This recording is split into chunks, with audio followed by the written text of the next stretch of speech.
Well, hello everybody. It's Secondhand Dan coming to you from the Penny Pincher workshop land. I'm not sure how many of you actually watching this video watched the last video, but last video was pretty lame. I think it got 11 views. If you watch it, you can make it an even dozen, but I think I've got something a little more interesting today. I've got something that actually needs a repair. I was working up at my son's house. We're putting in some, what do they call it, the flooring. Pergo's a name brand, like saying tissue. Laminate flooring. So about pieces about 4 foot long, 6 inches wide. Snapping those together, and well, they really don't snap. You have to bang on them. Once you get them, their tongue and groove kind of fit together, you have to bang on them, use a block of wood and bang on them and get them to go into place. So well, I was working on that, and I got into a type of like a closet space. And so closet space, it fills up fast, and there's not a lot of room to swing your hammer and knock the next tile, lock it in place. So I said, I needed something maybe like a slide hammer. I know they make something that's like a Z-bar that hooks over the tile, and you hammer on the one end to help draw it in. But I figured, well, invention time. So I said, I can make a slide hammer, because I knew I had something to turn it into a slide hammer. So I came back down here and decided to make a slide hammer. So let me show you what happened when I decided to make the slide hammer. Well, I had a tool. Well, I still have it. The tool was called a GE spline puller. It was made for a washing machine. And it has a threaded shaft, some nuts on it, some cross T-bars on it. And, you know, I've never pulled a GE spline out of a washing machine. And I actually tried to sell it on eBay once just a month or so ago, and even last year I tried. And I actually saw some had sold, but I couldn't sell mine to save my life. So I gave up. I kept lowering the price, and I figured once you get down around $25, it ain't worth going a penny less, because between the time you got to pack it and the amount of profit you get off of it, I decided, you know what, I can keep it, because I told myself maybe I could turn it into a slide hammer. Well, I didn't do anything but chuck it on the shelf, and today was the day I decided to make a slide hammer out of it. So I came back from my son's house where I was doing the laminate flooring, and I got the device out, and I said, well, I'm going to take a piece of pipe, and I had a big washer with a hole in it, weld that on to the washer so I could take the spline puller apart and slide this down the shaft, and this would be my slide hammer. Well, I've got a welder, so cool beans. My wife got me this welder right here. She bought it for my birthday, and gosh, if it doesn't seem like it was maybe 10 years ago. So it is a Chicago Electric. Chicago, what a heck of a town. Anyway, Chicago Electric Mig Welder. So I commenced to doing some MIG welding. And like I said, I wanted to weld this pipe on a washer. I figured, okay, that won't take long. Well, I don't have but maybe 2 hours use on this welder. Thought I was going to get a lot more use out of it when I first received it as a birthday present. I don't know if I'd been hinting that, I must have been hinting. There's no way the wife pulled that out of thin air that I would like owning a welder. I've done welding in the past. I've worked, my last job as a welder was at a structural steel company.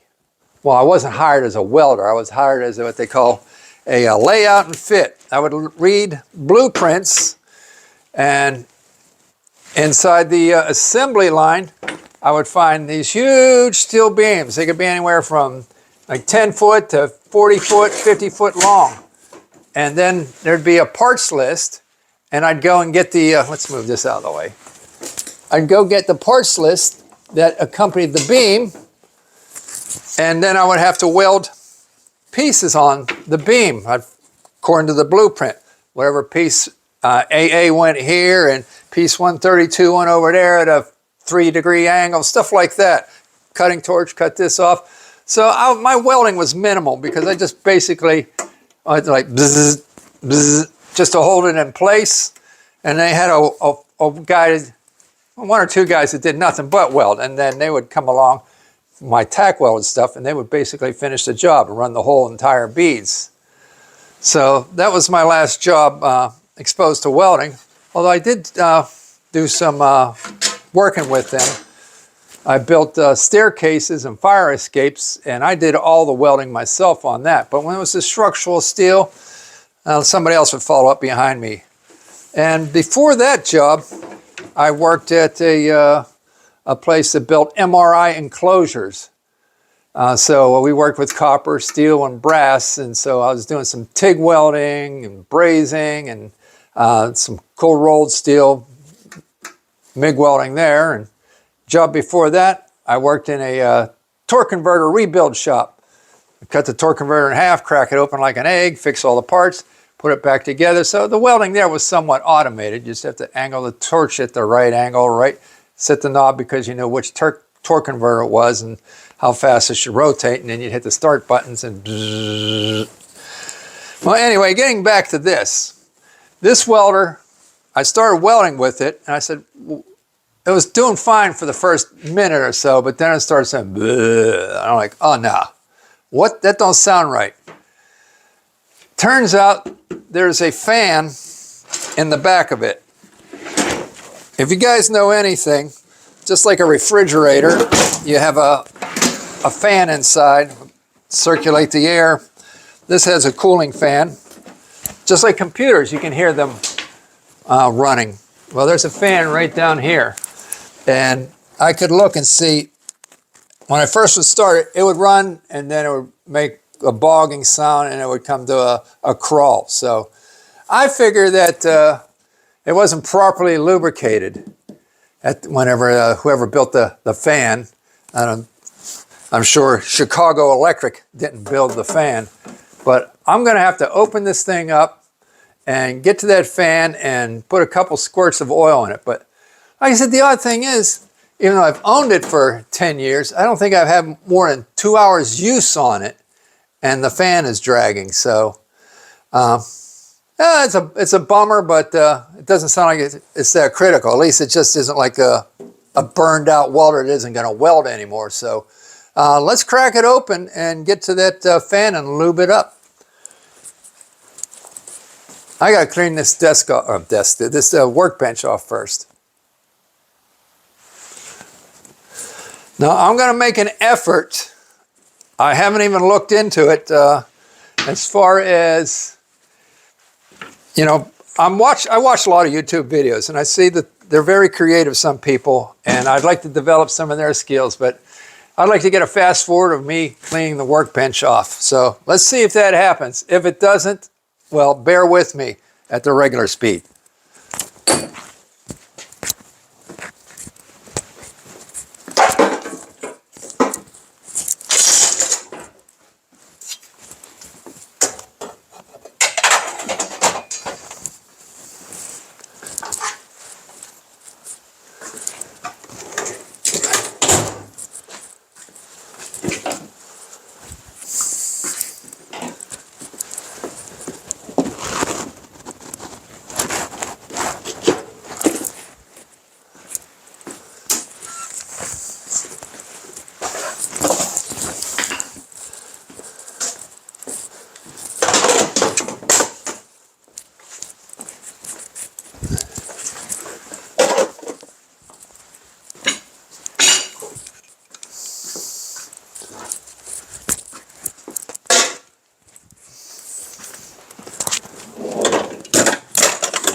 I guess it's going to be quite boring if it's regular speed.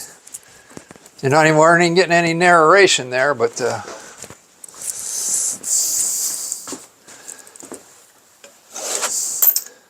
so I'm heading down to Florida, guys, in like 3 weeks. I plan on doing a lot of video down there, so stay tuned. Hopefully I'll get a lot of auction action in my videos, like maybe before and during and after type things of what happens at the auction that I go to. And maybe I'll even go to other auctions and put them in my videos. I don't know if I've been to any other auction that while down in Florida other than Dudley's.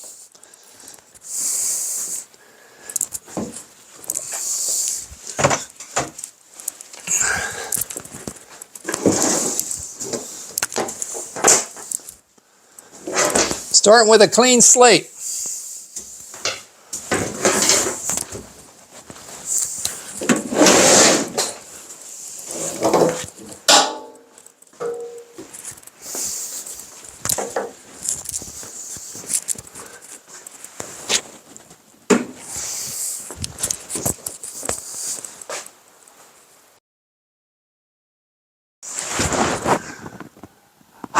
Okay, everybody.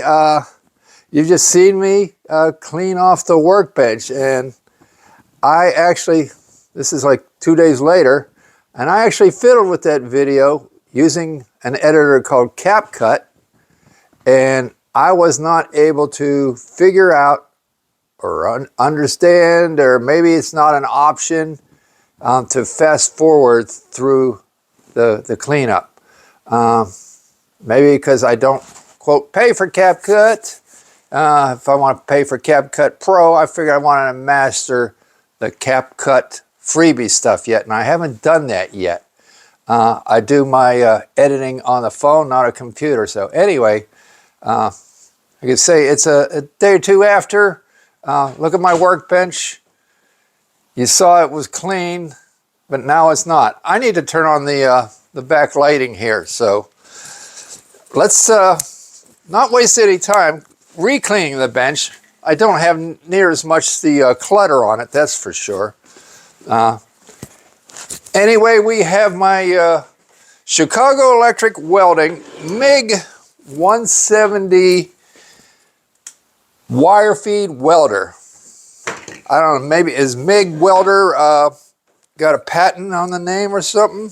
Because they don't call it a MIG welder, they call it a wire feed welder.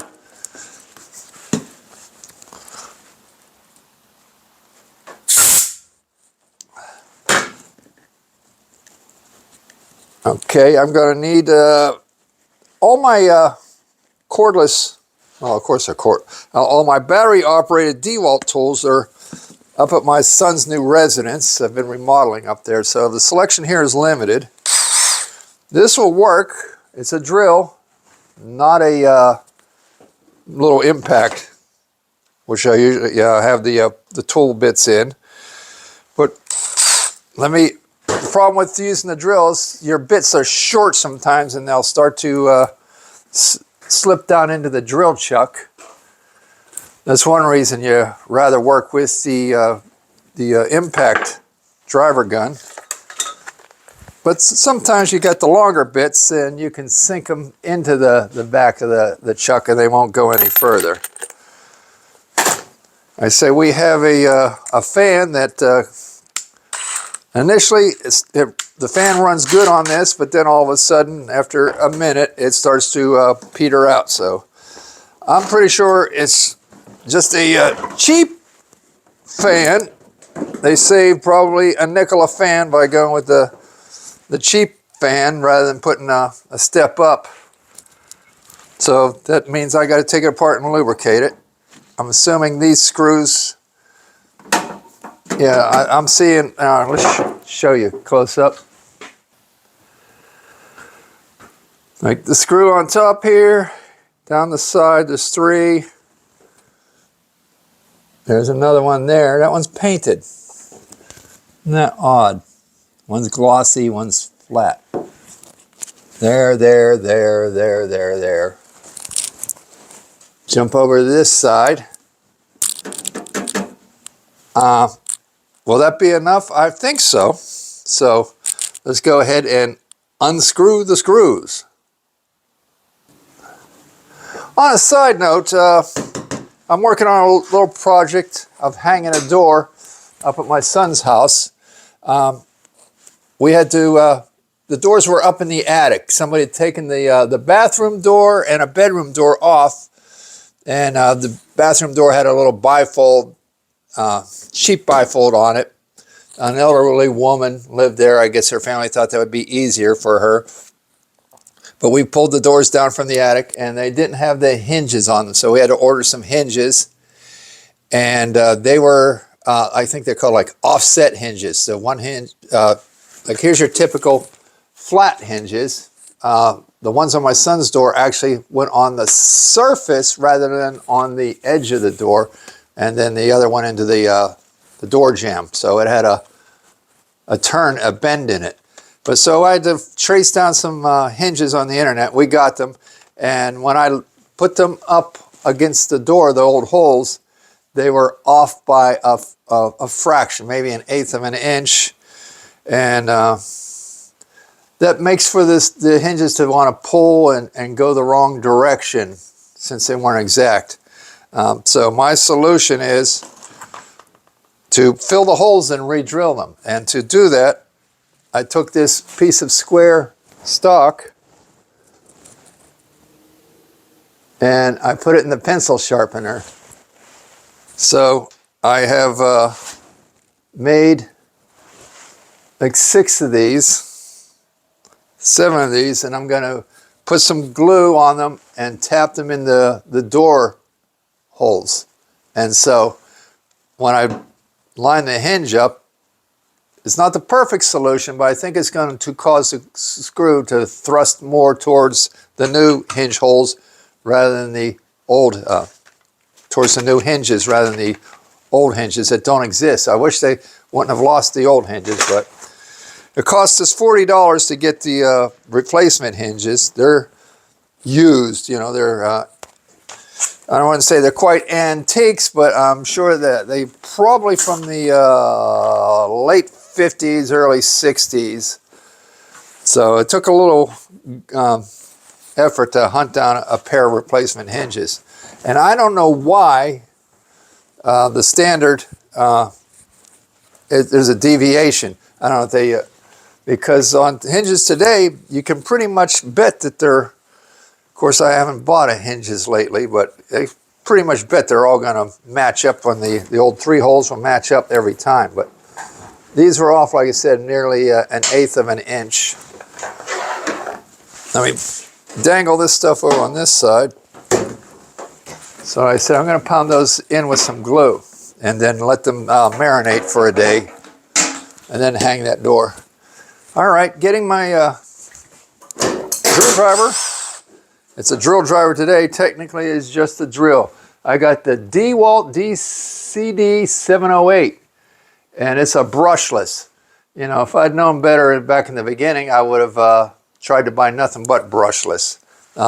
Most of my tools are, you can actually smell them when you're using them, the brush burning smell. And they have less power. But, you know, they're doing a good job regardless. But so I went ahead and upgraded my drill. The old drill hasn't crapped out yet, but it's up at my son's house. But it's nice because then situations like this, you end up with a drill here and a drill there rather than no drill here.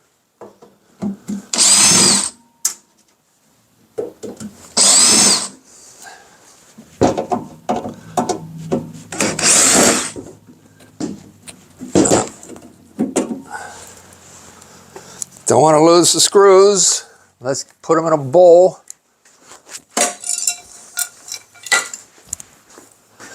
I believe this is a dog bowl or something for a toy dog or a cat.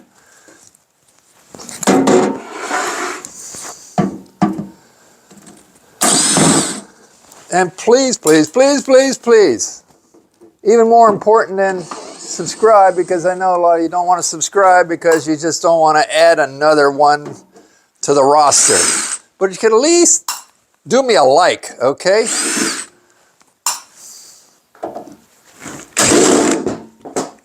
I got one new follower. That was nice. Got a stripped one. Of course. The last one, too. I'm going to tilt this because it's so close to the edge of the table, and probably get a putty knife behind that while hitting the drill in reverse.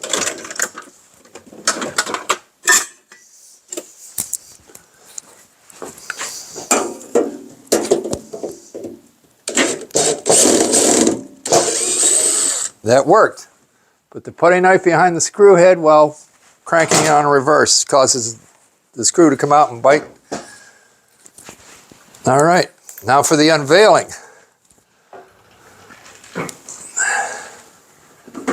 Aha, I was correct. That's all we needed to take off.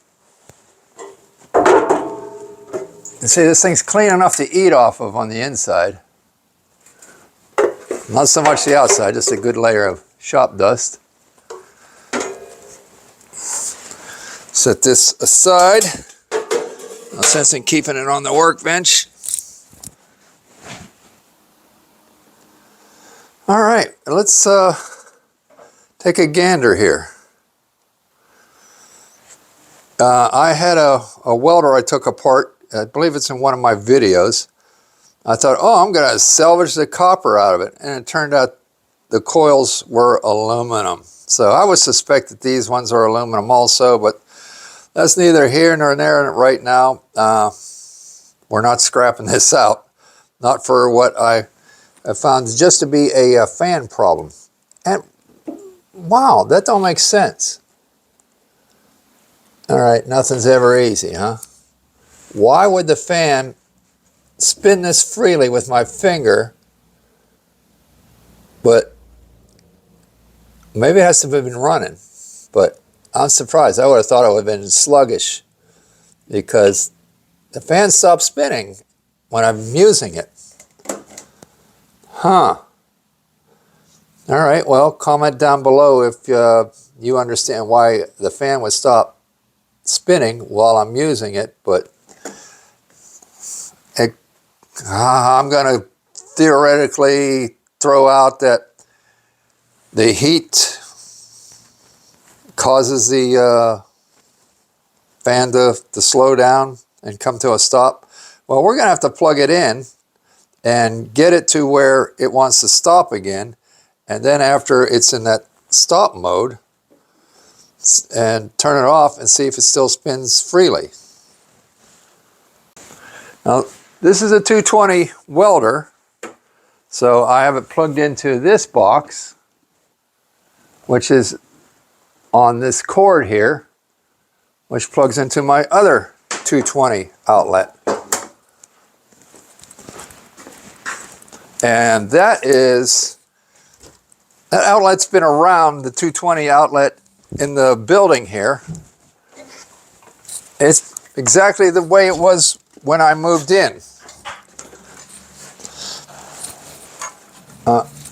Let me get you over here so you can take a gander at this work of art that the previous owner hooks me up with. Well, he hooked himself up with it, but left it for me when he sold me the building.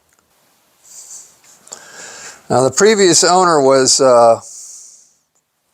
washer, dryer, refrigerator, used appliance repairs. So I guess with you're going to have a number of electric 220 stoves and 220 dryers. So they knew they needed something to test those. And this here, Romex, runs back to my power panel. It is a, it's hard to read, it's a bit dirty. It says AGW20. And it goes into this box, and then they split it for two different outlets. This is 2 outlets just taped back to back. And this is the side that my welder will plug into. So we're going to have to plug it in and see if we can reproduce that problem. Okay, I got her plugged in, and I'm actually getting good use out of this contraption.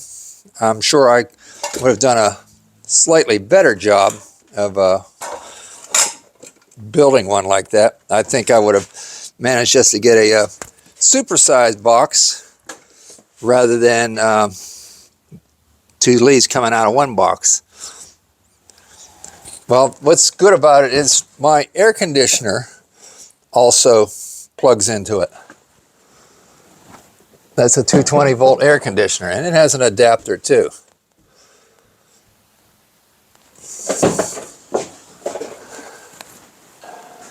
All right, well, the welder's plugged in, so I might have to actually do a little welding or something to see if it's going to reproduce that problem. But here's the master control. Fan is flying.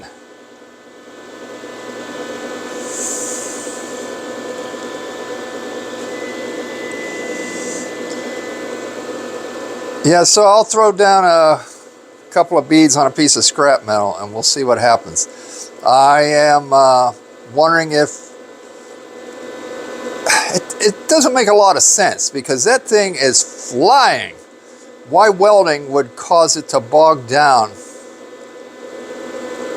So if it's not a fan issue but a supply issue of some sort to the fan, I don't know. I was hoping it was just a under lubricated fan, but all right, well, let me get that scrap metal. All right, well, you can't get much scrappier than this. It was about a piece of 1.5-inch square tube with rust on it. So let me run it over to the wire wheel so that I'll have a good electrical connection when I go to put this bead on it.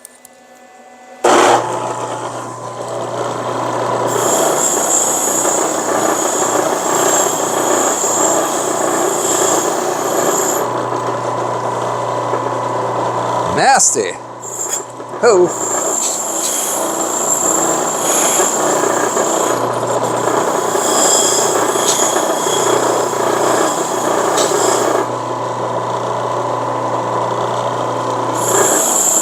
Now I better hit it with the grinder too. It's so nasty. Looks like there's still a layer of paint and rust on it. So the grinder's on this side. Oh yeah. See the rust dust flying off of it?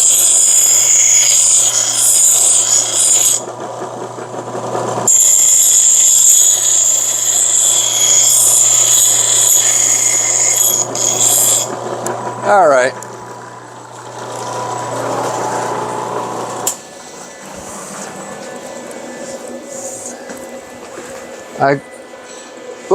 Sorry about that. I cleaned up 2 sides because one for the ground clamp I wanted to do some actual welding on. Now I really like to get my groove on with this thing. Like I said, I've had it for like 10 years and I haven't got my money back out of it yet.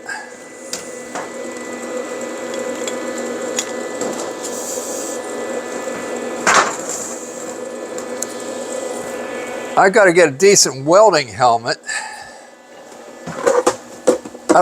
When I say decent, I'm thinking about, first off, I got the small windows. It looks like a nice helmet at a glance, but it's got the small window. I want the bigger window, and it would be nice to even have the automatic darkening, but if I find it at a flea market and it's not automatic darkening, that'll be okay. Just at least give me the bigger window. Cleaning it off.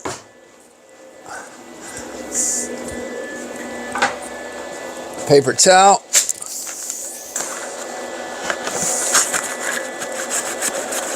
Now I know why I watch those videos of people in the, like in India, they don't even, a lot of them don't even wear a helmet, they just hold a face shield on with a darkening glass on a stick. I was doing that with the helmet, holding it like it was on a stick rather than putting it on my head, because unless you're doing continuous welding just for a few seconds, it's really bothersome to try and mount up. Now looking at this, it almost looks like there's a prescription lens in there or something. I can see where there's a line down the middle, so I'm not sure what that's about. All right. Okay. You might want to squint for this. I'm just going to hold the helmet in my hand. And here we go.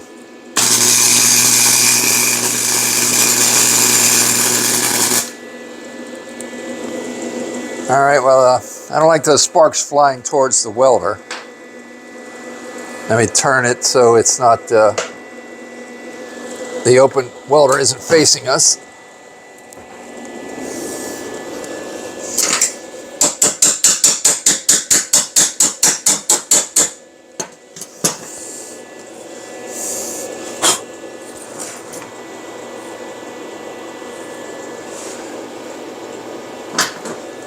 All right, so far, no problem. I'm actually not even going to use the helmet. I'm just going to look away.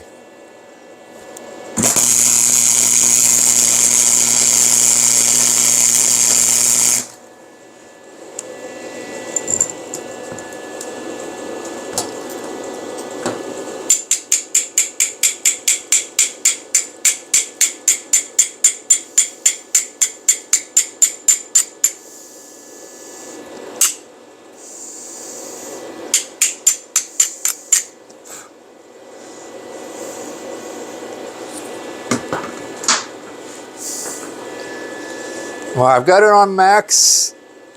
You know, that's your voltage controls is like min, max, 1, 2. So they should just call it 1, 2, 3, 4.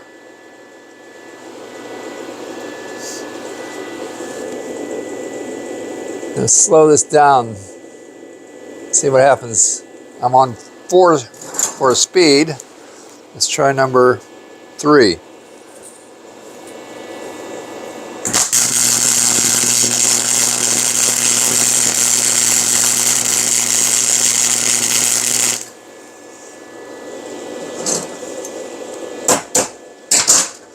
Well, I'm getting penetration. This machine's going to make a liar out of me. Get it all back together, and it'll probably bog again.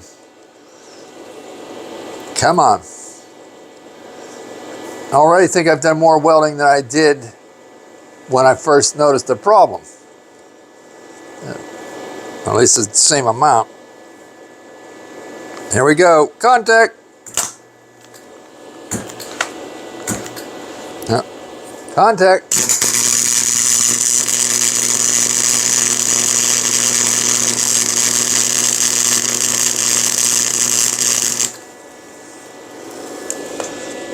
Here I was, I thought I was making a bead. I was just making a puddle. I thought I was pulling back on it. This is not the best jacket to wear for this. Let me snap the snap behind my back. It's not terribly cold in here. It is 56 degrees.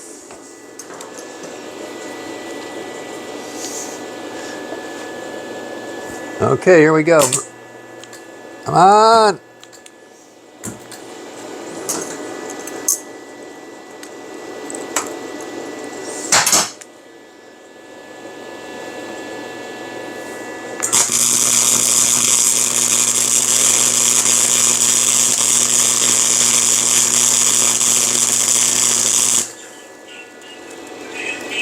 The light is so bright from the welding.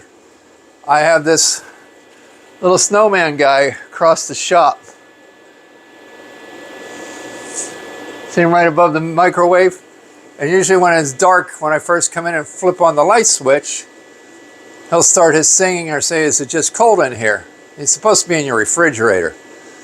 So he differentiates between light and dark. But I guess right now, sitting as he does, to him it's dark until I strike up an arc and it gets brighter than the current light. So he starts going off again.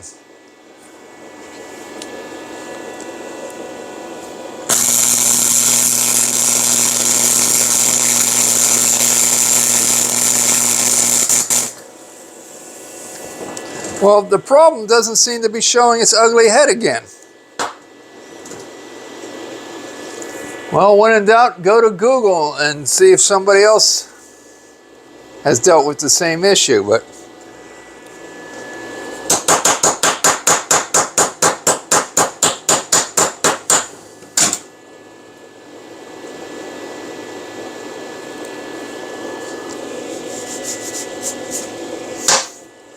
and I wanted to show you guys, it's got a pilot light of some sort right here. Let me get you in close. This light here, next to a thermometer with this wave on it. I'm assuming that would come on if it thought your welder the machine was running too hot. You needed to let it be and let it cool down. But I can't say that I noticed it on when the fan was sluggish.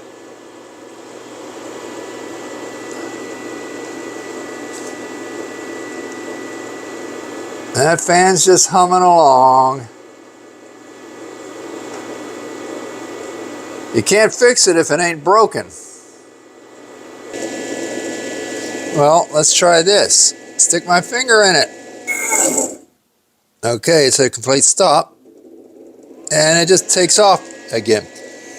I mean, I hear the slightest rumble, but I don't know if that's just because it's cheap or because it does have a bearing bushing issue. I'm thinking it's just because it's cheap.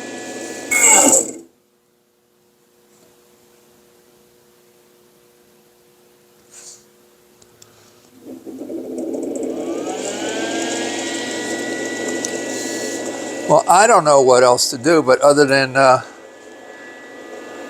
Google on Mig Welder fan stop working. Hold on.